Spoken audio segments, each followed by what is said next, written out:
যে হেলিকপ্টারটি দেখতে পাচ্ছেন, হেলিকপ্টারে করে কিন্তু সেই এই যে হেলিকপ্টারটি দেখতে পাচ্ছেন, এই হেলিকপ্টারে কিন্তু সেই রিফাতের যে মিথর দেহটি কিন্তু নিয়ে আসা হয়েছে। আপনারা যেমনটা দেখতে পাচ্ছেন যে হেলিকপ্টারটি কিছুক্ষণ আগে কিন্তু মানিকগঞ্জে এসে কিন্তু ল্যান্ড করেছে। যেমনটা আমরা দেখে এই যে এখানে এসে যেমনটা আমরা দেখতে পেয়েছি যে রিফাতের যে স্ত্রী এবং মা স্বজনরা কিন্তু কান্নায় ভেঙে পড়েছে। যে একটি মর্মান্তিক যে দুর্ঘটনাটি ঘটেছে চট্টগ্রামের বিমান পাইলট প্রশিক্ষণ অবস্থায়, যে আসলে এই যে নিশ্চয়ই আপনি দেখতে পাচ্ছেন এখানে কিন্তু সকল আইন শৃঙ্খলা বাহিনী কিন্তু এখানে অবস্থান করছেন। আমরা আজ আপনাদেরকে সরাসরি যুক্ত করছি মানিকগঞ্জ যে মাঠটি রয়েছে সেই মাঠের এখান থেকে কিন্তু আমরা যুক্ত করছি যে আমরা যেই বাংলাদেশ বিমান বাহিনী 219 নাম্বার যে হেলিকপ্টারটি রয়েছে, ঠিক এই হেলিকপ্টারে করে কিন্তু আসলে তার সেই মিথল দেহটি কিন্তু নিয়ে আসা হলো।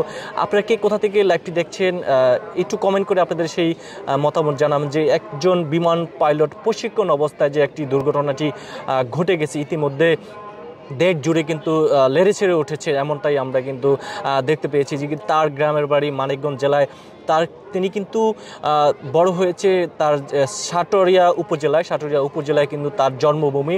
তাকে কিন্তু মানিকগঞ্জ সদরের আশেপাশে কিন্তু তাকে দাফন করা হবে, এমনটাই কিন্তু আমরা জানতে পেরেছি। আমাদের এই ভিডিওটিকে কোথা থেকে দেখছেন অবশ্যই দেখতে থাকুন। আর এখানে যেই দৃশ্যটি আপনারা দেখতে পাচ্ছেন যে আমরা আপনাদেরকে সরাসরি সেই মানিকগঞ্জ এখান থেকে যুক্ত করছি। তবে একটি দুঃখের সাথে বলতে হয় যে তিনি কিন্তু ঈদে তার বাবা মায়ের সঙ্গে কিন্তু ঈদ করেছিলেন, তেমনটাই কিন্তু আমরা তার আত্মীয় স্বজনের কাছ থেকে কিন্তু জানতে পেরেছি। সবাই কন্টিনিউ করতে থাকুন। আমরা যদি এখানে আমরা যদি পিছনের যে অংশটা একটু দেখাইতে পারি, যে পিছনের যে মিথুল দেহটি কিন্তু এখানে এই মাঠে কিন্তু সকল স্বজনরা কিন্তু যেমনটা দেখতে পাচ্ছেন যে সকল স্বজনরা কিন্তু এখানে কান্নায় ভেঙে পড়েছে। যে আমরা যেমন যে গাড়িটি দেখতে পাচ্ছি সেই গাড়িটি কিন্তু ঘিরে এখানে সকল আত্মীয় স্বজনরা কিন্তু রয়েছে। যেমনটা আমরা দেখতে পাচ্ছেন যে এখানে সেই এই জুমার নামাজের পরপরই কিন্তু আসলে তাকে দাফন করা হবে। আর এখানে আমরা যেটা দেখতে পাচ্ছি যে এখানে যে রিফাতের স্ত্রী কিন্তু এখানে রয়েছেন, এবং হচ্ছে আমরা তার কিন্তু মাও কিন্তু এখানে অবস্থান করছে। আমরা একটু যদি আপনাদেরকে এই পাশ থেকে যদি একটু দেখানোর চেষ্টা করি।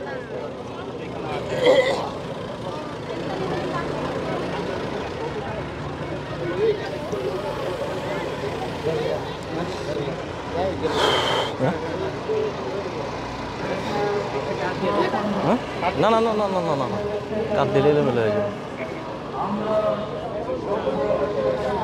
আবার সময় টিভি করতে আছে আমি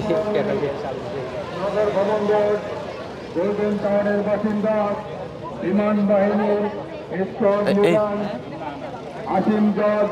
আমরা অতীব দুঃখের সাথে জানাচ্ছি যে মানিকগঞ্জ শহরের নগর ভবন রোড গোল্ডেন টাওয়ারের বাসিন্দা বিমান বাহিনীর স্কোয়াড লিডার আসিম জাওয়াদ রিফাত গতকাল চট্টগ্রাম প্রশিক্ষণ যুদ্ধ বিমান মর্মান্তিক দুর্ঘটনায় ইন্তেকাল করিয়াছেন।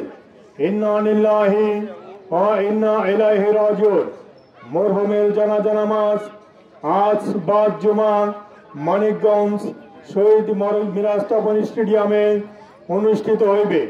উক্ত জানাজা নামাজে আপনাদের সকলকে শরীক হয়ে রুহের মাগফিরাত কামনা করার জন্য বিনীতভাবে অনুরোধ করা হইল।